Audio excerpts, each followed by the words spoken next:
മലങ്കര സഭയിലെ ഒരു വലിയ ആത്മീയ പ്രസ്ഥാനമായി നിലനിൽക്കുകയാണ്. പ്ലാറ്റിനം ജൂബിലി വർഷത്തിലാണ് പ്രസ്ഥാനം ഇപ്പോൾ നിറഞ്ഞ ശോഭിക്കുന്നത്.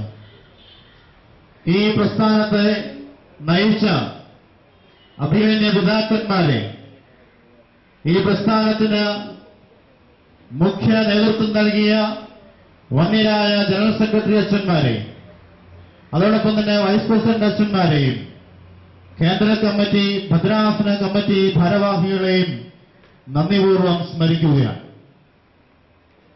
ഇതിന്റെ എല്ലാ കർമ്മപരിപാടികൾക്കും അതിൻ്റെതായ തെളിച്ചവും വെളിച്ചവും ലഭിച്ചിട്ടുണ്ട് എന്നുള്ളത് ദൈവസന്നിധിയിൽ നന്ദിപൂർവ്വം ഓർക്കേണ്ടതുണ്ട്.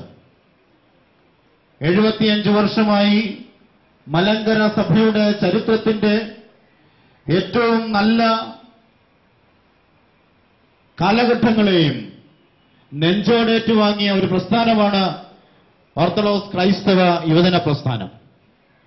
സഭയുടെ പ്രതിസന്ധികളിൽ, സഭയുടെ സന്തോഷങ്ങളിൽ, പരിശുദ്ധ സഭയുടെ നിർണായക നിമിഷങ്ങളിൽ ഈ സഭയുടെ ആധ്യാത്മിക പ്രസ്ഥാനമായ യുവജന പ്രസ്ഥാനം കാലഘട്ടത്തിനനുസരിച്ച് ഉണർന്നിട്ടുണ്ട്. അതനുസരിച്ച് സഭയെ എക്കാലവും കൈത്താങ്ങലായി ഈ സമൂഹത്തിന്റെ മുമ്പിൽ വളരെയധികം അഭിമാനത്തോടെ നിലനിർത്തിയിട്ടുമുണ്ട്. നമുക്ക് ആവശ്യത്തിലേറെ സുഖ സൗകര്യങ്ങൾ ഏത് തരത്തിൽപ്പെട്ട സമൂഹത്തിൽ ചെന്നാൽ ഇന്ന് കാണുവാൻ കഴിയുന്നത് മദ്യത്തിനും മയക്കുമരുന്നും അടിപ്പെടുന്ന ഒരു സമൂഹത്തെ, ലഹരിക്ക് വിധേയരാകുന്ന ഒരു സമൂഹത്തെ, നമ്മുടെ ഒരു അനുഗ്രഹമായ ഒരു സംസ്കാരം നമ്മിൽ നഷ്ടപ്പെട്ടു പോകുന്നു എന്ന് ചിന്തിക്കേണ്ടിയിരിക്കുന്നു. ഈ കണക്കിന് പോയാൽ അത് സംഭവിക്കുമെന്നാണ് എനിക്ക് പറയാനുള്ളത്. നമുക്ക് നല്ലൊരു സംസ്കാരം ഉണ്ടായിരുന്നു. കുടുംബത്തിൽ പോലും, കുടുംബാംഗങ്ങൾ പോലും ഒരു കുടുംബാംഗം എന്നതിൽ പെരുമാറാത്ത രീതിയിലുള്ള പെരുമാറ്റങ്ങൾ ഇന്നാൾ പത്രമാധ്യമങ്ങളിൽ കൂടെ വായിക്കുന്നുണ്ട്. പത്രമാധ്യമങ്ങളത് പുറത്തു കൊണ്ട് തരികയും ചെയ്യുന്നുണ്ട്. നമ്മുടെ ഈ കൊച്ചു കേരളത്തെക്കുറിച്ച് പറയുന്നതിനാ ഗോഡ്സ് ഓൺ കൺട്രി, ദൈവത്തിന്റെ സ്വന്തം നാട്. ഇങ്ങനൊരു സ്വന്തം നാടിനെ കുറിച്ച് വേദപുസ്തകത്തിൽ പറഞ്ഞിട്ടുണ്ട്. ഉൽപ്പത്തി പുസ്തകം 13-ാം അധ്യായം 10-ാം വാക്യത്തിൽ അവിടെ പറയുന്നു, ലോത്തും അബ്രഹാമും കൂടെ വസ്തു വീതിച്ച് പിരിഞ്ഞു കഴിഞ്ഞപ്പോൾ നേരെ പോയത്, ലോത്ത് പോയത് സൊദോം ഗൊമോറയിലേക്കാണ്. ഏറ്റവും നല്ല സ്ഥലം നോക്കിയാ പോയത്. അവിടെ ചെന്ന് കഴിഞ്ഞപ്പോൾ ആ സ്ഥലത്തെക്കുറിച്ച് പറയുന്നു വേദപുസ്തകത്തിൽ, ദൈവത്തിന് യഹോവയുടെ തോട്ടം പോലെ ഇരുന്നു ആ സ്ഥലമെന്ന്. യഹോവയുടെ തോട്ടം പോലെ ഇരുന്നു ലോത്ത് പോയ സ്ഥലം. ഇന്ന് നമ്മുടെ ജനം ലോത്തിന്റെ പിന്നാലെയാ പോകുന്നത്. അബ്രഹാം പിതാവ് പോയ നേരെ ഈ ലോത്ത് പോകാത്ത സ്ഥലത്തൂടെ പോയത്, നേരെ തിരിച്ച്. അവിടെ അദ്ദേഹം ആരാധനാലയം പണിത് ദൈവത്തിനെ സ്തുതിച്ചു. അദ്ദേഹം ഉയർന്നു പൊങ്ങിയെന്ന് കാണുന്നു. ഇവിടെ ദൈവത്തിന്റെ തോട്ടം പോലെ ഇരുന്ന സൊദോം ഗൊമോറയെ കുറിച്ച് പിന്നത്തെ അധ്യായങ്ങൾ വായിക്കുമ്പോൾ കാണുന്നത് അഗ്നി വർഷിച്ചു. അതാണ് ഇന്നത്തെ ഡെഡ് സീ നമുക്കറിയാം, ചാവുകടലിൽ നമുക്കറിയാം. ഇതുപോലെയാണ് നമ്മുടെ സമൂഹവും സംസ്കാരവും പോകുന്നതെങ്കിൽ യാതൊരു സംശയവും വേണ്ട, ഇതും ഇവിടെയും നമ്മൾ തന്നെ അഗ്നി വർഷിപ്പിക്കും, ഇവിടെ ശാപം വർഷിപ്പിക്കും. നമ്മൾ തന്നെ നമ്മുടെ സംസ്കാരത്തെ എല്ലാം കടമൊഴുക്കുകയും കുടുംബത്തിൽ ആർക്കും പാർക്കാൻ പറ്റാത്ത അവസ്ഥയിലേക്ക് എത്തും. അതുകൊണ്ട് നാം ഒന്ന് തിരിഞ്ഞു നോക്കേണ്ടത് ആവശ്യമാണ്. ഒരു തിരിഞ്ഞു നോട്ടത്തിന് വേണ്ടിയാണ് യുവജന പ്രസ്ഥാനം ഇങ്ങനെയൊരു പരിപാടി ആസൂത്രണം ചെയ്തത്. ഈ ആസൂത്രണം അനുഗ്രഹമായിരുന്നു എന്ന് കരുതുന്നു. ഇത് എല്ലാ തലങ്ങളിലും എത്തിയോ എന്ന് ചോദിച്ചാൽ സംശയമാണ്. ഓരോ സ്ഥലങ്ങളിൽ മാത്രമേ എത്തിയുള്ളൂ. എന്നാൽ യുവജനത്തിലെ പ്രവർത്തകർ ഓരോരുത്തരും വന്നവരോട് ഈ കാര്യം പറഞ്ഞ് അവർ യൂണിറ്റ് തലങ്ങളിൽ എത്തിച്ചുകൊള്ളാമെന്ന് പറഞ്ഞിട്ടുണ്ട്. യൂണിറ്റ് തലങ്ങളിലും ഇതിനെക്കുറിച്ചുണ്ടാകും. യൂണിറ്റ് പള്ളിയിൽ മാത്രം പോരാ, നാനാജാതി ആൾക്കാരുടെ ഇടയിലേക്ക് ഈ സന്ദേശം എത്തിക്കണം. നമ്മുടെ ഈ കുഞ്ഞു കേരളം ദൈവത്തിന്റെ നാട് സാത്താന്റെ നാടായി തീരരുത്. സാത്താന്റെ നാടായി തീരാതിരിക്കാൻ തക്കവണ്ണം പ്രവർത്തിക്കണം. അങ്ങനെ പ്രവർത്തിച്ച് നമ്മൾ ലഹരിയുക്തമായ ഒരു ജീവിതം നയിക്കാനായിട്ട് പ്രത്യേകിച്ച് ഓർക്കണം. അതോടൊപ്പം തന്നെ നാം ഓർത്തിരിക്കേണ്ടതായ ഒരു വലിയ സംഗതി, മദ്യവും മയക്കുമരുന്നും മാത്രമല്ല ലഹരി. ഇന്നത്തെ ഏറ്റവും വലിയ പ്രശ്നം നമുക്ക് ഉപയോഗപ്രദമായ, ചുരുമ്പ് നമ്മുടെ സ്വാഗതപ്രസംഗം പറഞ്ഞു. ഇതെല്ലാം ദേശത്ത് കാണുന്നുണ്ട് എന്ന് നമ്മുടെ പ്രിയപ്പെട്ടവർ പല ഭാഗത്തിൽ ഇതിനെക്കുറിച്ച് പറഞ്ഞു. ഇന്നത്തെ ആധുനികമായ സാങ്കേതിക വിദ്യയുടെ ഗുണമാണ് ഇന്റർനെറ്റിന്റെയും അതുപോലെ തന്നെ മൊബൈലിന്റെയും അതുപോലെ എല്ലാ കാര്യത്തിന്റെയും. അത് നമുക്ക് ആവശ്യമാണ്. പണ്ടൊരു എഴുത്ത് അമേരിക്ക കിട്ടണമെങ്കിൽ ഒരാഴ്ച കഴിയണമായിരുന്നു. ഇന്ന് ഒരു 2-3 മിനിറ്റ് അവിടെ കത്തെത്തിക്കാം. അത് നമുക്ക് ആവശ്യമാണ്, സൗകര്യമാണ്. പക്ഷെ അത് ദുരുപയോഗം ചെയ്യുന്നു. അതും ഒരു ലഹരിയാണ്. അതങ്ങനെ പോയാൽ നമ്മൾ നശിച്ചു പോകും. അതുകൊണ്ട് നമ്മുടെ സമൂഹത്തെ തിരിച്ചു വിളിക്കാനുള്ളതായ ഒരു കർമ്മ പരിപാടിയായിട്ടാണ് യുവന പ്രസ്ഥാനം ഇത് ചെയ്യുന്നത്. ഇതിനുവേണ്ടി സഹകരിച്ച എല്ലാവർക്കും നന്ദി പറയുകയാണ്. ഇതിനുവേണ്ടി 2 വാക്ക് പറഞ്ഞ് ഞങ്ങളെ ആദരിക്കാൻ വന്നതായ നിയമസഭയിലെ ഉപാധ്യക്ഷനെയും MLA-യും ഒക്കെ ഹൃദയത്തിന്റെ ഭാഷയിൽ സ്വാഗതം ചെയ്തുകൊണ്ട് നിങ്ങൾക്കെല്ലാവർക്കും സ്നേഹവും നന്ദി പറഞ്ഞുകൊണ്ട് ഞാൻ എന്റെ അധ്യക്ഷ പ്രസംഗം ഉപസംഹരിക്കുകയാണ്. ദൈവം നമ്മെ അനുഗ്രഹിക്കട്ടെ.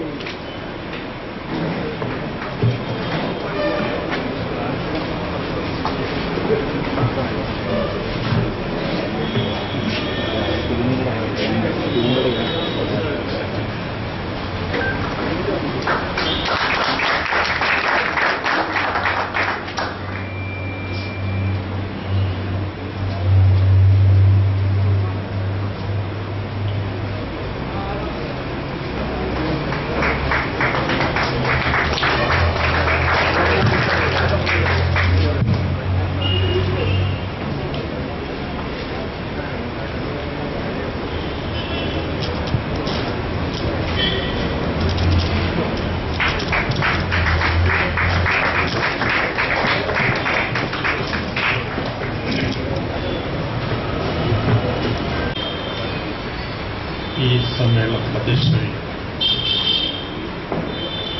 അഭിമന്യ മെത്രോപൊലിത്ത യൂനാൻ മാർ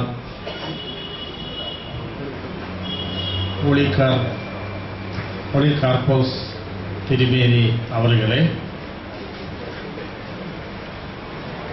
ഇവിടെ അനുഗ്രഹ പ്രഭാഷണം നടത്തുന്ന അഭിമന്യ മെത്രോപൊലിത്ത ഡോക്ടർ ഗബ്രിയേൽ മാർ ഗ്രിഗോറിയസ് അവരുകളെ,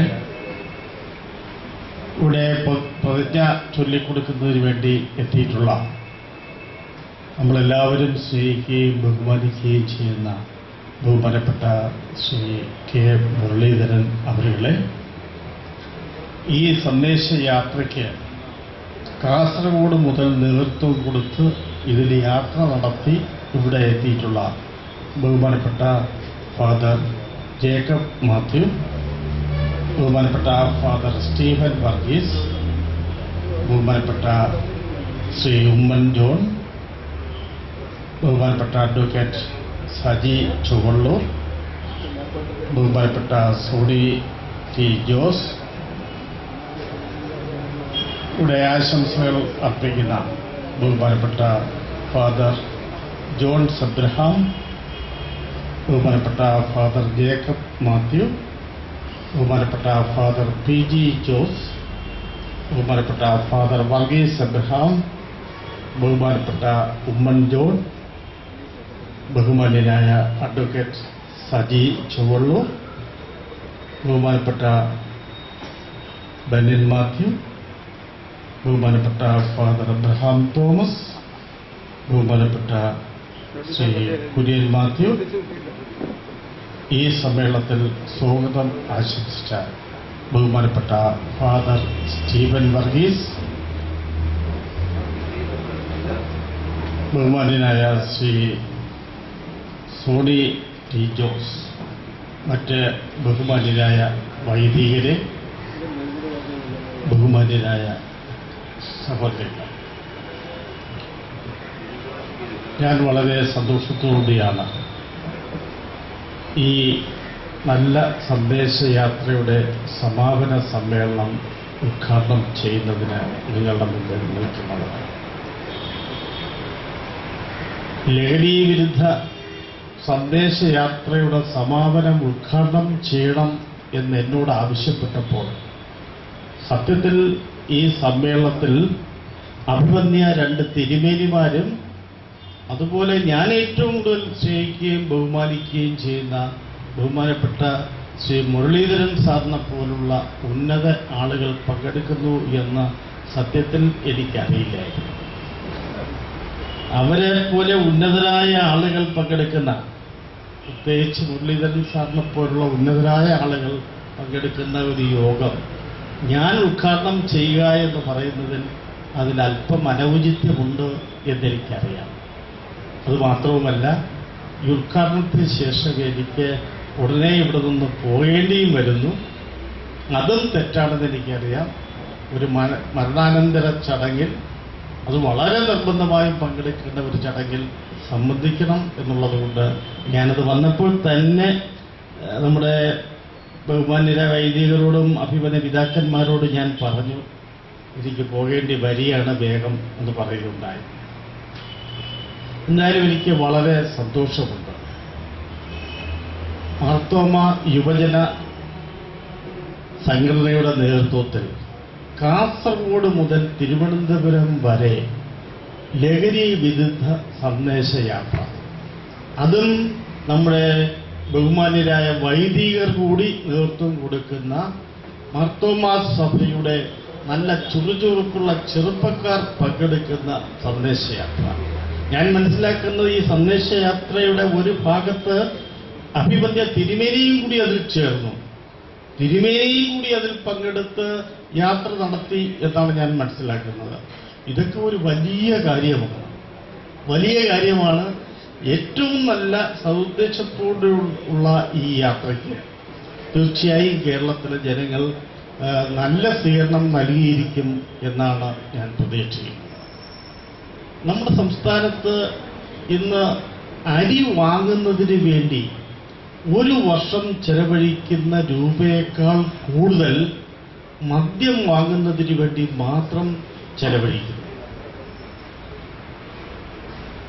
ഇത്രയും അച്ചടക്കത്തോടുകൂടി മദ്യം വാങ്ങാൻ ക്യൂ നിൽക്കുന്ന ഒരു കാഴ്ച മറ്റൊരിടത്തും കാണാൻ കഴിയില്ല. ഒരു ബഹളവുമില്ല. ഒരാൾ മറ്റൊരാളിന്റെ മുൻപിൽ കയറി നിൽക്കാൻ ശ്രമിക്കില്ല. എത്ര സമയം നിൽക്കേണ്ടി വന്നാലും അവിടെ നല്ല അച്ചടക്കത്തോടുകൂടി ആ ക്യൂവിൽ നിൽക്കാം. പണ്ടൊക്കെ മദ്യപിക്കാൻ പോകുന്നവർ സാധാരണ മുഖം മറച്ച് ആളറിയാതെ ഒരു തരത്തിലാണ് അകത്ത് കയറുന്നത്. തിരിച്ചു വരുമ്പോൾ മാത്രമേ യഥാർത്ഥ രൂപം ആളുകൾ കാണാറുള്ളൂ. പക്ഷെ ഇപ്പോൾ അതല്ല. സമൂഹത്തിൽ വളരെ ഉന്നതരായ ആളുകൾ, നമ്മൾ വളരെ ഉന്നതരെന്ന് നമ്മൾ കാണുന്ന പലരും നമ്മൾ വാഹനങ്ങളിൽ യാത്ര ചെയ്യുമ്പോൾ മദ്യഷാപ്പിന് മുമ്പിൽ ക്യൂ നിൽക്കുന്ന കാഴ്ച നമ്മളെല്ലാവരും കാണുന്നതാണ്. ഇന്ന് ആർക്കും ഒരു മടിയില്ലാതെ നിന്ന് ക്യൂവിൽ നിന്ന് മദ്യം വാങ്ങിക്കൊണ്ടുപോകും. ഇന്ന് റംസാനാണ്, പെരുന്നാളാണ്. ഇനി അടുത്ത് വരാൻ പോകുന്നത് ഓണമാണ്. ഇത് രണ്ടും കൂടിയാകുമ്പോൾ കേരളം ഒരു പരുവമാകും എന്നുള്ളതാണ് യാഥാർത്ഥ്യം. ഏറ്റവും കൂടുതൽ മദ്യം വിറ്റഴിക്കുന്നത് ഈ കാലഘട്ടത്തിലാണ്. നമ്മുടെ നാട്ടിൽ മരണം വന്നാലും ആദ്യം അതിന്റെ പ്രധാനപ്പെട്ട ആളുകൾ പോകുന്നത് നേരെ മദ്യം വാങ്ങാനാണ്. മരണം സംഭവിച്ചാലും പോകുന്നത് മദ്യം വാങ്ങാനാണ്. അപ്പൊ സന്തോഷം വന്നാലും സങ്കടം വന്നാലും മനുഷ്യർ ഇന്ന് നല്ലൊരു വിഭാഗം ആശ്രയിക്കുന്നത് മദ്യത്തെയാണ്. ഇതിനൊരു മാറ്റം വരണ്ടേ? ഇത്രയും കൂടുതൽ തുക മദ്യത്തിന് വേണ്ടി നമ്മുടെ സംസ്ഥാനത്ത് ചെലവഴിക്കാൻ പറ്റുമോ? അങ്ങനെ ആകാമോ? പ്രത്യേകിച്ച് വിദ്യാഭ്യാസത്തിൽ ഏറ്റവും മുൻപന്തിയിൽ നിൽക്കുന്ന ഒരു സംസ്ഥാനം. ഏത് കുറ്റകൃത്യങ്ങളുടെയും പുറകിൽ അതിന്റെ റൂട്ട് അന്വേഷിച്ചു പോയാൽ 50% കൂടുതൽ മദ്യപാനത്തിലൂടെയും ലഹരി ഉപയോഗത്തിലൂടെയുമാണ് അതിനുള്ള കാരണം എന്ന് നമുക്ക് കണ്ടുപിടിക്കാൻ കഴിയും. അതുപോലെ തന്നെ വർദ്ധിച്ചു വരുന്ന റോഡപകടം, ആ റോഡപകടങ്ങൾക്കും ഒരു കാരണം മദ്യപാനമാണ് എന്നുള്ള കാര്യത്തിൽ ഒരു സംശയവുമില്ല. ഒരു കാലഘട്ടത്തിൽ പുകവലിക്കുന്നവരുടെ എണ്ണം വളരെ കൂടുതലായിരുന്നു. പക്ഷേ ക്യാൻസർ രോഗം വരാതിരിക്കണമെന്നുണ്ടെങ്കിൽ പുകവലി ഒഴിവാക്കണം, മദ്യപാനം ഒഴിവാക്കണം എന്നുള്ള നമ്മൾ വളരെ സതുദ്ദേശത്തോടു കൂടിയുള്ള പ്രചരണത്തിന്റെ ഫലമായി ഇന്ന് പുകവലി ഒട്ടേറെ നമുക്ക് കുറയ്ക്കാൻ കഴിഞ്ഞിട്ടുണ്ട്. ഒരു 15 വർഷത്തിന് മുമ്പ് പുകവലിക്കുന്നവരുടെ എണ്ണത്തെക്കാൾ ഇന്ന് ഒത്തിരി കുറഞ്ഞിട്ടുണ്ട്. പക്ഷേ മദ്യം ഉപയോഗിക്കുന്നവരുടെ എണ്ണത്തിൽ കാര്യമായ കുറവ് ഇന്നും സംഭവിച്ചിട്ടില്ല. കുറഞ്ഞിട്ടില്ലെന്ന് മാത്രമല്ല, അല്പം വർദ്ധിച്ചിട്ടുണ്ട് എന്നുള്ളതാണ് യാഥാർത്ഥ്യം. അപ്പൊ അങ്ങനെയുള്ള സമൂഹത്തെ കാർന്ന് തിന്നുന്ന ഈ വിപത്തിനെതിരെ തീർച്ചയായും അഭിവന്യ പിതാക്കന്മാരും വൈദികരും തന്നെ നേതൃത്വം കൊടുത്ത് ആളുകളെ പറഞ്ഞ് ബോധവൽക്കരിച്ച് അതിന്റെ ദോഷം മനസ്സിലാക്കി പിന്തിരിപ്പിക്കുന്നത് ഒരു വലിയ കാര്യമായി ഞാൻ കാണുകയാണ്. നമ്മുടെ ശരീരത്തിലുണ്ടാകുന്ന പല അസുഖങ്ങളുടെയും പ്രധാന കാരണം മദ്യപാനമാണ്. അതുപോലെ തന്നെ ഉപയോഗിക്കുന്ന പുകവലിയും മറ്റ് ലഹരി പദാർത്ഥങ്ങൾ ഉപയോഗിക്കുന്നത് കൊണ്ടുമാണ്. നമ്മുടെ കുടുംബം സാമ്പത്തികമായി എത്രയോ ദാമ്പത്യ ജീവിതം തകർന്നു പോകുന്നത് മദ്യപാനം കൊണ്ട് ആണ്. അതുപോലെ തന്നെ സാമ്പത്തികമായി തകർന്നു പോകുന്നത് മദ്യപാനം കൊണ്ടാണ്. അപ്പൊ ശാരീരികമായി നമ്മൾ തളരുന്നു, സാമ്പത്തികമായി തളരുന്നു, ആരോഗ്യപരമായി തകരുന്നു. അതോടൊപ്പം മദ്യപിക്കുന്ന ആൾ മാത്രമല്ല, ആ കുടുംബത്തിലുള്ളവർ ഇത് അനുഭവിക്കുന്നു, ആ സമൂഹത്തിലുള്ളവരും ഇതിന്റെ തിക്തഫലം അനുഭവിക്കുകയാണ്. അപ്പോൾ തീർച്ചയായും നമുക്കിതിനൊരു കുറവ് സംഭവിച്ചേ തീരും. ഞാൻ നേരത്തെ പറഞ്ഞതുപോലെ ലഹരി ഉപയോഗിക്കുന്ന പുകവലിക്കാരുടെ എണ്ണത്തിൽ കാര്യമായ കുറവ് ബോധവൽക്കരണത്തിലൂടെ വരുത്താൻ കഴിഞ്ഞു എങ്കിലും മദ്യപാനത്തിന് കാര്യമായി കുറവ് സംഭവിച്ചിട്ടില്ലാത്ത സാഹചര്യത്തിൽ ഇത്തരത്തിലുള്ള പ്രചരണം വളരെ സഹായിക്കും, അതിനെ കുറയ്ക്കുന്നതിന് കഴിയും എന്ന് ഞാൻ പ്രതീക്ഷിക്കുന്നു. ഇതിനുവേണ്ടി മുൻകൈയെടുത്ത മാർ തോമസ് സഭയുടെ യുവജന സംഘടനയെ, ഓർത്തഡോക്സ് സഭയുടെ യുവജന സംഘടനയെ, പ്രത്യേകിച്ച് അഭിവന്യ പിതാക്കന്മാർ, അതുപോലെ അഭിവന്യ വൈദികർ, ഇവരെല്ലാം ഞാൻ ഹാർദവമായി അഭിനന്ദിക്കുന്നു. നിങ്ങൾ ഏറ്റെടുത്ത ഈ ദൗത്യം ഇനിയും അവസാനിപ്പിക്കാതെ മുൻപോട്ട് പോകാൻ കഴിയണം. സമൂഹത്തിൽ നിന്ന് ഇതിനെ കുറയ്ക്കുന്നതിന് ഇത് തീർച്ചയായിട്ടും സഹായിക്കും എന്ന് പറഞ്ഞുകൊണ്ട് ഇതിൽ പങ്കെടുത്ത മുഴുവൻ ആളുകളെയും ഞാൻ ഹാർദവമായി അഭിനന്ദിക്കുന്നു. പ്രത്യേകിച്ച് കഴിഞ്ഞ മാസം 26 മുതൽ കാസർഗോഡ് മുതൽ ഇതുവരെ ഇവിടെ യാത്ര ചെയ്തെത്തിയ ഒട്ടേറെ ക്ലേശപൂർണമായ യാത്ര നടത്തി, അതും മറ്റുള്ളവരുടെ നന്മയ്ക്ക് വേണ്ടി നടത്തിയ യാത്ര ഒരു വലിയ വിജയമായി തീർന്നു എന്നുള്ളത് എല്ലാവർക്കും അറിയാം. അതിന്റെ ഫലം ശരിക്കും കാണട്ടെ എന്നുള്ള ആശംസയോടുകൂടി നിങ്ങളുടെ എല്ലാം അനുവാദത്തോടുകൂടി ഈ സമാപന സമ്മേളനം ഞാൻ ഉദ്ഘാടനം ചെയ്തതായി അറിയിക്കുന്നു. ഈ മദ്യവിരുദ്ധ സന്ദേശ യാത്രയ്ക്ക് സാന്നിധ്യം കൊണ്ടും വാക്കുകൊണ്ടും ധന്യത പകർന്ന അങ്ങയ്ക്ക് പ്രാർത്ഥനകൾ ആശംസിക്കുന്നു. തിരുവനന്തപുരം ഭദ്രാസന അധിപൻ അഭിവന്യ ഡോക്ടർ ഗബ്രിയേൽ മാർ ഗ്രിഗോറിയോസ് മെത്രാപ്പോലിത്ത തിരുമേനി അനുഗ്രഹ പ്രഭാഷണങ്ങൾ നടത്തും. പിതാവിന്റെയും പുത്രന്റെയും പരിശുദ്ധാത്മാവിന്റെ നാമത്തിൽ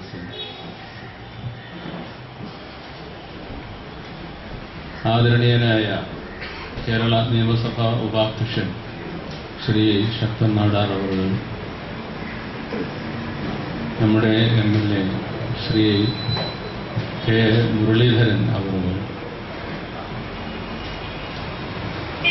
ഈ സമ്മേളനത്തിന്റെ അധ്യക്ഷൻ അഭിമന്യ യോഹാനൻ മാർ പോളികർപ്പോസ് മെത്രാപ്പൊലീത്ത തിരുമേനി, സഭയുടെ വൈദിക ട്രസ്റ്റി ശ്രീ ജോൺസ് എബ്രഹാം കോനാട്ടൻ, യുവജന പ്രസ്ഥാനം ജനറൽ സെക്രട്ടറി ബഹുമാനപ്പെട്ട സ്റ്റീഫൻ വർഗീസ് അച്ഛൻ, വേദിയിൽ ഉപവിഷ്ടരായിരിക്കുന്ന വൈദിക ശ്രേഷ്ഠരെ, സദസ്യരെ, യുവതി യുവാക്കളെ, വളരെ അധികം സന്തോഷത്തോടെ വളരെ ക്ലേശപൂർണവും അതേസമയം തന്നെ പ്രതിജ്ഞാബദ്ധരായും ഈ ലഹരി വിരുദ്ധ സന്ദേശയാത്ര കാസർഗോഡ് മുതൽ തിരുവനന്തപുരം വരെ ഇത് നയിച്ചവരും അതിൽ പങ്കാളികളായ സ്നേഹിതരും തീർച്ചയായും അഭിനന്ദനം അർഹിക്കുന്നു.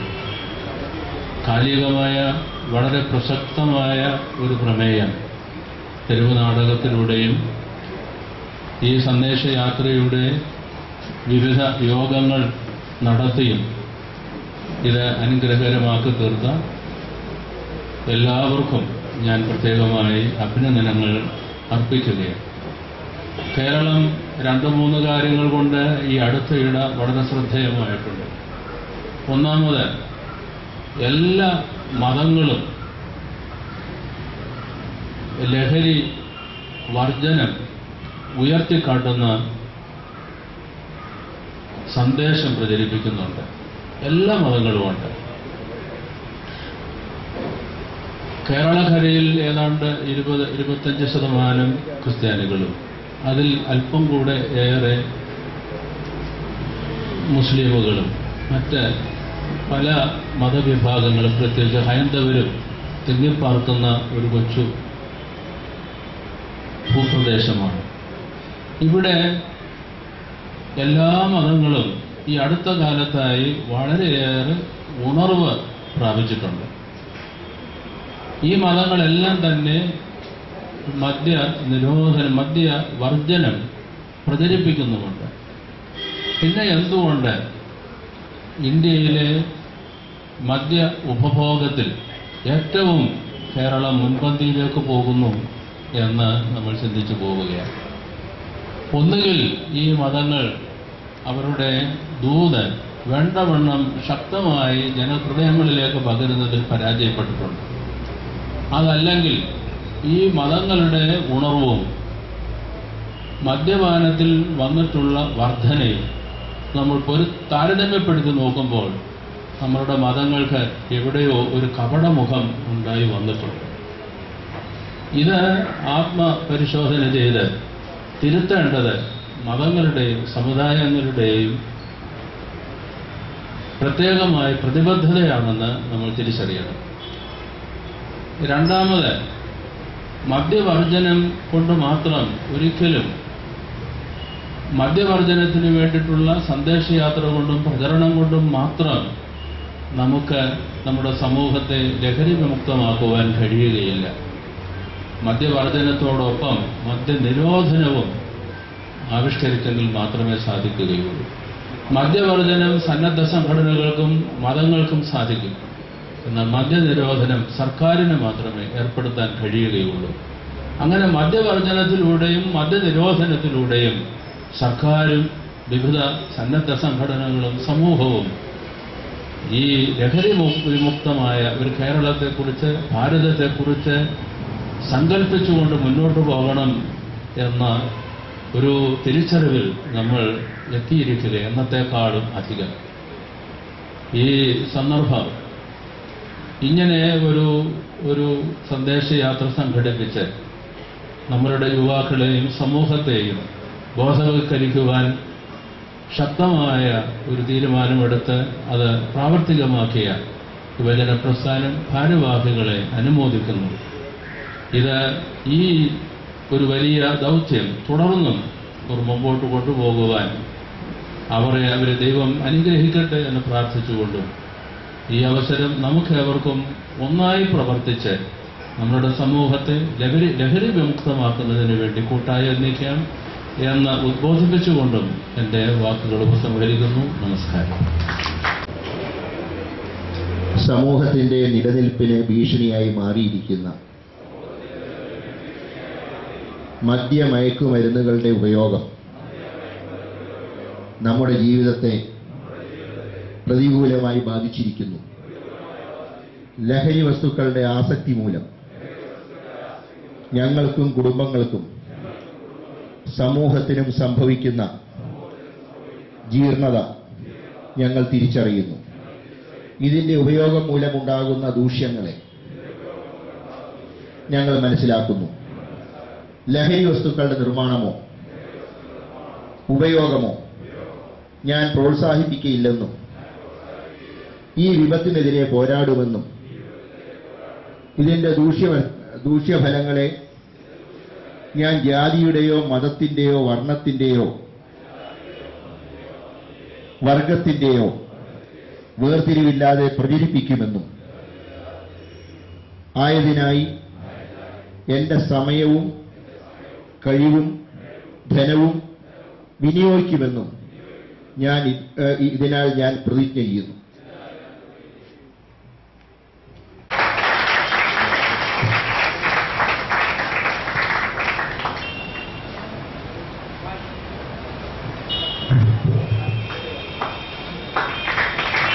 കേന്ദ്ര സെക്രട്ടറി അഡ്വക്കേറ്റ് സജി ചൊവ്വള്ളൂർ,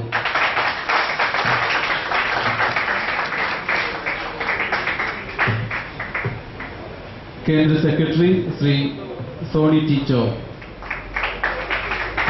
ലഹരി വിരുദ്ധ സന്ദേശയാത്രയ്ക്ക് ഇവരോടൊപ്പം താങ്ങും തണലുമായി കർമ്മനിരതരായി പ്രവർത്തിച്ച അനേക ആൾക്കാരുണ്ട്. എല്ലാവരെയും ഒരു വാക്കിൽ അനുമോദിക്കുന്നു. നിങ്ങൾക്കുള്ള ഉപഹാരം അടുത്ത ഒരു മീറ്റിംഗിൽ, പൊതു മീറ്റിംഗിൽ തരുന്നതായിരിക്കും.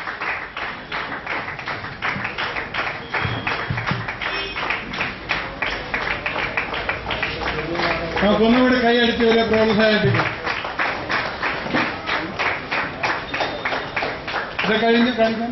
ഇല്ലേ, മീറ്റിംഗ് കഴിഞ്ഞിട്ട് പോരെ, മീറ്റിംഗ് കഴിഞ്ഞത് അവർ അവതരിപ്പിക്കുന്നത്. സന്ദേശയാത്രയ്ക്ക് മാറ്റു നൽകി കലാ ആവിഷ്കാരം നടത്തിയ കണ്ണിത്തോട് പ്രദേശത്തെ യുവജന പ്രസ്ഥാന അംഗങ്ങളോടുള്ള നന്ദി. സുറിയാനി അക്ഷരങ്ങളുടെയും യുവജന പ്രസ്ഥാനം നടത്തിയ ഈ സംരംഭത്തെ ഏറ്റവും അങ്ങേയറ്റം ശ്ലാഘിച്ചുകൊണ്ട്, കീർത്തിച്ചുകൊണ്ട് എല്ലാ ആശംസകളും ആദ്യമേ അറിയിക്കുന്നു. സഭയുടെ ഹ്യൂമൻ റിസോഴ്സ് ഡെവലപ്മെന്റ് വിഭാഗമാണ് യു ടേൺ എന്ന് പറഞ്ഞുകൊണ്ട് ഈ ലഹരി വിരുദ്ധ പ്രചരണം യഥാർത്ഥത്തിൽ ആരംഭിച്ചത്. അതിനോട് യുവജന പ്രസ്ഥാനവും ചേർന്ന് അതിന്റെ ഒരു പരിപൂർത്തി, ഒരു പരിസമാപ്തി എന്നുള്ള വിധത്തിലാണ് അതിതീക്ഷ്ണവും പ്രയാസമേറിയതുമായ ഈ പ്രചരണ ഘോഷയാത്ര അല്ലെങ്കിൽ ജാഥ അല്ലെങ്കിൽ പര്യടനം ആവിഷ്കരിച്ചിരിക്കുന്നത്. ഹ്യൂമൻ റിസോഴ്സ് ഡെവലപ്മെന്റ് ഇതിനോട് ആ HR ministry, human resource ministry എന്നാണ് ഇത് പറയുന്നത് എനിക്ക് തോന്നുന്നു. ഈ വർഷത്തെ തീമായിട്ട് സെലക്ട് ചെയ്ത് പ്രാവർത്തികമാക്കാൻ ശ്രമിക്കുന്നതും ഇതിനോട് ബന്ധപ്പെട്ട ഒരു വിഷയം തന്നെയാണ്. കതിരുകളെല്ലാം പതിരായി തീരരുതേ എന്നുള്ള ഒരു മുദ്രാവാക്യത്തോടുകൂടെ ഇതിന്റെ കാര്യങ്ങളൊക്കെ പിന്നാലെ വരുന്നതേ ഉള്ളൂ. യുവതലമുറ ഈ ലഹരിയിൽ നിന്നും അതുപോലെ തന്നെ സാമൂഹ്യ വിരുദ്ധ പ്രവണതകളിൽ നിന്നും പിന്തിരിഞ്ഞ് യഥാർത്ഥമായ ദൈവിക മാർഗത്തിലേക്ക് കൊണ്ടുവരുന്നതിനായി അവരെ പരിശീലിപ്പിക്കുന്നതിന്റെ പ്രാധാന്യം സഭ മുഴുവനെയും സമൂഹം മുഴുവനെയും മനസ്സിലാക്കി കൊടുക്കുക എന്നുള്ളതാണ് അതിന്റെ ലക്ഷ്യം. പലരും ഇവിടെ സൂചിപ്പിച്ചു കഴിഞ്ഞു, നമ്മുടെ സമൂഹം വലിയ ഒരു വിപത്തിലേക്ക് പോയിക്കൊണ്ടിരിക്കുകയാണ്. പണ്ട് തലയിൽ മുണ്ടിട്ടുകൊണ്ട് നടത്തിയിരുന്നതായ ഒരു പ്രക്രിയ ഇന്ന് ഒരു സ്റ്റാറ്റസ് സിംബലായിട്ട് മാറിക്കഴിഞ്ഞിരിക്കുന്നു. പ്രത്യേകിച്ച് നമ്മുടെ വിരുന്നുകളിലും വിവാഹ പാർട്ടികളിലുമൊക്കെ മദ്യം വിളമ്പുക എന്ന് പറയുന്നത് ഏതാണ്ട് ഒരു സ്റ്റാറ്റസ് ആയി തന്നെ മാറിയിരിക്കുകയാണ്. പല സ്ഥലങ്ങളിലും പരസ്യമായി തന്നെ വലിയ പാർട്ടികളിലൊക്കെ കൊടുക്കുന്നത് കണ്ടിട്ടുണ്ട്. അല്ലെങ്കിൽ വീടുകളിലാണെങ്കിൽ ചിലപ്പോൾ ഒരുമിച്ച് കൂടിയിരിക്കുന്ന സ്ഥലത്ത് നിന്ന് പുരുഷന്മാരെ ഓരോരുത്തരെ വന്ന് അച്ചായനെ മോളിലേക്ക് വിളിക്കുന്നു എന്ന് പറഞ്ഞുകൊണ്ട് വിളിച്ചുകൊണ്ട് പോകുന്നത് കാണാം. ഈ മോളിൽ എന്താ നടക്കുന്നതെന്നുള്ളത് നമുക്ക് ഊഹിക്കാനായിട്ട് സാധിക്കും. അങ്ങനെ എല്ലാ തരത്തിലും മദ്യം അത് ഇല്ലാതെ നടക്കുകയില്ല എന്നുള്ള അവസ്ഥയിലേക്ക് മാറിപ്പോയിരിക്കുകയാണ്. പണ്ടുകാലങ്ങളിലൊക്കെ മക്കള് മാതാപിതാക്കളുടെ മുമ്പിൽ വളരെ ഭവ്യതയോടും സൗമ്യതയോടും മാത്രമേ നിൽക്കുമായിരുന്നുള്ളൂ. യാതൊരു കാരണവശാലും മദ്യലഹരികളൊക്കെ ഉപയോഗിക്കുന്ന കാര്യത്തിൽ മാതാപിതാക്കള് കാണുന്നത് പോയിട്ട് അറിയുക പോലുമില്ല എന്ന് ഉറപ്പുവരുത്തിയതിനു ശേഷം ആണ് ഇതൊക്കെ നടത്തിയിരുന്നത്. എന്നാൽ ഇന്നും അതിന്റെ മറയൊക്കെ മാറിപ്പോയിട്ടില്ലേ എന്ന് തോന്നിപ്പോകുന്നു. മാതാപിതാക്കളും മക്കളും ഒരുമിച്ചിരുന്ന് ലഹരി സാധനങ്ങൾ ഉപയോഗിക്കുന്ന ഒരു കൾച്ചറിലേക്ക് നമ്മൾ അധപ്പതിച്ചു പോയോ എന്ന് സംശയിക്കേണ്ട കാലമായിരിക്കുകയാണ്. തീരെ ചെറുതല്ലാത്ത ഒരു ഇടവകയുടെ വികാരിയായിട്ട് പ്രവർത്തിക്കുന്ന ആളാണ് ഞാൻ. കുംഭസാരം സാധാരണ വലിയ നോമ്പ് കാലത്ത് വലിയ ഒരു പ്രക്രിയയാണ്. അതുകൊണ്ട് നോമ്പ് തുടങ്ങുമ്പോഴേ ഞങ്ങൾ പറയും, നേരത്തെ തന്നെ വന്ന് കുമ്പസാരിക്കണം, കഷ്ടാനുവാഴ്ചയിലേക്ക് ഇരിക്കരുത്, എല്ലാവരും കൂടെ ഒരുമിച്ച് കുമ്പസാരിക്കാൻ വന്നാൽ ആരെയും കുമ്പസാരിപ്പിക്കാൻ സാധിക്കില്ല എന്നൊക്കെ ഇങ്ങനെ നിരന്തരമായി പള്ളിയിൽ പറഞ്ഞുകൊണ്ടിരിക്കും. പക്ഷേ ഇതൊക്കെ ആരുടെയും ചെവിയിലേക്ക് കയറുന്നില്ല. കുറച്ച് സ്ത്രീകളും കുറച്ച് കുട്ടികളും ഒക്കെ ആദ്യ സമയങ്ങളിൽ വന്ന് കുമ്പസാരിക്കും. 40-ാം വെള്ളിയാഴ്ചയാണ് പുരുഷന്മാര് ഇളകുന്നതായ ഒരു ദിവസം. അത് അന്ന് വരുന്നത് മിക്കവാറും അവർക്ക് പറയാനുള്ള ഒരു പ്രധാനപ്പെട്ട പാപം, ഞാൻ മദ്യപാനിയാണ്, അല്ലെങ്കിൽ കള്ളു കുടിച്ചു, അല്ലെങ്കിൽ നൊയമ്പിലെ മദ്യം ലഹരി ഉപയോഗിച്ചു എന്നുള്ളതാണ്. അങ്ങനെ വന്ന് ഞങ്ങൾ അവിടെ സാധാരണ ഒരു ചൊല്ലുണ്ട്, 40-ാം വെള്ളിയാഴ്ച കുമ്പസാരിക്കാൻ പോകുന്നയാള് മിക്കവാറും മദ്യപാനിയായിരിക്കും എന്നുള്ളതാണ്. അത് വന്നാൽ എല്ലാ വർഷവും ഇത് തന്നെ പറയുന്നു, വീണ്ടും പോകുന്നു, വീണ്ടും പറയുന്നു. ഞങ്ങൾ സാധാരണ അവർക്ക് ഉപദേശം കൊടുക്കാറുള്ളത്, ലഹരി സാധനം ഉപയോഗിക്കുന്നത് 2 തരത്തിൽ തെറ്റാണ്. ഒന്ന്, അത് അതിൽ തന്നെ ഒരു പാപമാണ്, യാതൊരു സംശയവുമില്ല. ലഹരിക്കുന്നത് കൊണ്ട് നമ്മൾ പാപത്തിൽ വീഴുന്നു, ദൈവം നമുക്ക് നൽകിയതായിട്ടുള്ള ആരോഗ്യത്തെ നശിപ്പിക്കുന്നു, നമ്മുടെ ജീവനെ സ്വയമായി നശിപ്പിക്കുന്നു. ആത്മഹത്യ ചെയ്യുന്നതിന്റെ മറ്റൊരു രൂപമാണ് ഈ പറയുന്ന സാധനം ഉപയോഗിക്കുന്നത്. രണ്ടാമത്, മറ്റ് പാപങ്ങളിലേക്ക് നമ്മളെ ഇത് നയിക്കുന്നു. ലഹരിച്ചു കഴിയുമ്പോൾ പലതരത്തിലുള്ളതായ അശുദ്ധ ചിന്തകള്, അല്ലെങ്കിൽ പല അനാവശ്യ പ്രവർത്തനങ്ങൾ ചെയ്യുന്നതിനായിട്ടുള്ളതായ സാധ്യതകൾ എല്ലാം തുറന്നു വരികയാണ്. അത് അതിൽ തന്നെ പാപമാണ്. അത് മറ്റുള്ള പാപങ്ങളിലേക്ക് ഒരുവനെ നയിക്കുകയും ചെയ്യുന്നു. അതുകൊണ്ട് മൂലകാരണമായിട്ട് ലഹരി സാധനങ്ങൾ ഉപയോഗിക്കുന്നതിനെ നമുക്ക് കണക്കാക്കാനായിട്ട് സാധിക്കും. സ്ത്രീകൾ കുമ്പസാരത്തിന് വന്നാൽ നല്ലൊരു ശതമാനവും കണ്ണുനീരൊഴുക്കിക്കൊണ്ടാണ് അവിടെ വന്ന് നടത്തുന്നത്. കുമ്പസാര രഹസ്യം പറയുകയല്ല, ഭർത്താവിന്റെ മദ്യപാനം മൂലം ഞങ്ങളുടെ കുടുംബങ്ങൾ നശിച്ചിരിക്കുന്നു, മക്കളുടെ കാര്യത്തിൽ ശ്രദ്ധയില്ല, സാമ്പത്തികമായി തകരാറിലായിരിക്കുന്നു, ഞാൻ ഏൽക്കുന്ന അടി അത് പോകട്ടെ, ദിവസവും മദ്യപാനം കഴിഞ്ഞ് വന്ന് അടിക്കുകയും ഇടിക്കുകയും സാധനം തല്ലിപ്പൊളിക്കുകയും ഒക്കെ ചെയ്യുന്നു. അതൊരു വശത്ത് അത് പിന്നെയും സഹിക്കാം. പക്ഷേ കുടുംബം മുഴുവനും ഈ മനുഷ്യന്റെ മദ്യപാനം കൊണ്ട് നാശത്തിലേക്ക് പോയി കഴിഞ്ഞിരിക്കുന്നു എന്ന് പറഞ്ഞ് കരയുന്നതായ അനേക സ്ത്രീകൾ. ഇതിന് പ്രതിവിധി എന്ന് പറയുവാനായിട്ട് മറ്റ് യാതൊന്നുമില്ല. 2 കാര്യങ്ങൾ ഒരുമിച്ച് വരണം. ഇവിടെ പറഞ്ഞു കഴിഞ്ഞ കാര്യങ്ങളാണ്. 1 നിയമനിർമ്മാണം, 2 ബോധവൽക്കരണം. ഇതിലേതെങ്കിലും ഒരെണ്ണം മാത്രമായാൽ ഒരു പ്രയോജനവുമില്ല എന്നുള്ളത് നമുക്കറിയാം. നിയമനിർമ്മാണം മാത്രം കൊണ്ട് ബഹുമാനപ്പെട്ട MLA സൂചിപ്പിച്ചതുപോലെ കുറെ പേരെ വ്യാജമദ്യം കുടിപ്പിച്ച് മരണത്തിന് ഇടയാക്കാം എന്നുള്ള അവസ്ഥ മാത്രമേ വരുന്നുള്ളൂ. ബോധവൽക്കരണം കൊണ്ട് മാത്രം നടക്കുകയുമില്ല. ഇത് രണ്ടും വളരെ സജീവമായിട്ട് നമ്മളെല്ലാവരും ഒരുമിച്ച് ശക്തമായിട്ട് ഈ ലക്ഷ്യം നേടിയെടുക്കണമെന്നുള്ളതായ ഒരു വലിയ ആഗ്രഹത്തോടെ, അഭിവാഞ്ചയോടെ, പ്രാർത്ഥനാപൂർവം വിട്ടുകളയാൻ പാടില്ലാത്ത സംഗതിയാണ്. കാരണം ഇതെല്ലാം മനുഷ്യന്റെ മാത്രം പിടിയിൽ നിൽക്കുന്ന സംഗതിയല്ല. ദൈവം സ്വർഗത്തിൽ നിന്ന് അതോടൊപ്പം ഒരു അത്ഭുതവും കൂടെ പ്രവർത്തിക്കുന്നുവെങ്കിൽ മാത്രമേ ഇതിനെല്ലാം നിയന്ത്രണം വരുത്തുവാനായിട്ട് സാധിക്കുകയുള്ളൂ എന്നുള്ളതിന് യാതൊരു സംശയവുമില്ല. ഈ 2 തരത്തിലും പ്രവർത്തിക്കുവാൻ തക്കവണ്ണം ഉള്ള സന്ദേശം പകരുവാനായിട്ട് നമുക്ക് സാധിക്കണം. യുവജന പ്രസ്ഥാനം ഇത് ഏറ്റെടുത്തിരിക്കുന്നു. ഏറ്റവും നല്ല കാര്യം. അഭിമന്യ പ്രസിഡന്റ് തിരുമേനിയെ അങ്ങേയറ്റം അഭിനന്ദിക്കുന്നു. ഇതിന് നേതൃത്വം കൊടുക്കുന്ന ബഹുമാനപ്പെട്ട സ്റ്റീഫൻ അച്ഛനെ പ്രത്യേകമായിട്ട് അനുമോദിക്കുന്നു. കേന്ദ്ര കമ്മിറ്റി അംഗങ്ങൾ എല്ലാവരും അനുമോദനം അർഹിക്കുന്നവരാണ്. 5 ദിവസം കേരളത്തിന്റെ ഒരറ്റം മുതൽ മറ്റേ അറ്റം വരെ യാത്ര ചെയ്യുക എന്ന് പറയുന്നത് അത്ര എളുപ്പമുള്ള സംഗതിയല്ല. യാത്രാ സൗകര്യങ്ങളൊക്കെ ഉണ്ട്, നടന്നൊന്നുമല്ല പോകുന്നത് എങ്കിൽ പോലും അങ്ങേയറ്റം പ്രയാസമേറിയ ഒരു കാര്യമാണ്. അത് നിങ്ങൾ ഏറ്റെടുത്ത് വിജയിപ്പിച്ചിരിക്കുന്നു. പ്രത്യേകമായിട്ടുള്ള അഭിനന്ദനങ്ങൾ, എല്ലാ ആശംസകളും തുടർന്നുള്ളതായ പ്രവർത്തനങ്ങൾക്ക് നേർന്നുകൊണ്ട് എന്റെ വാക്കുകൾ അവസാനിക്കും.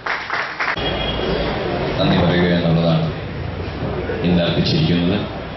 ഒറ്റവാക്കിൽ നന്ദി പറയണമെന്നാണ് എൻ്റെ ആഗ്രഹം. കാരണം വളരെ വൈകിയ വേളയിൽ ഇനി പ്രസംഗിക്കുന്നതിനോ ഒരുപാട് പേർക്ക് നന്ദി പറഞ്ഞാൽ നീണ്ടുപോകും എന്നതുകൊണ്ട് പറയാതിരിക്കാനും നിവൃത്തിയില്ല. കാരണം ഞങ്ങളും 26-ാം തീയതി തുടങ്ങി ഇന്നേ ദിവസം വരെ ഞങ്ങൾക്ക് സ്വീകരണം നൽകിയ എല്ലാ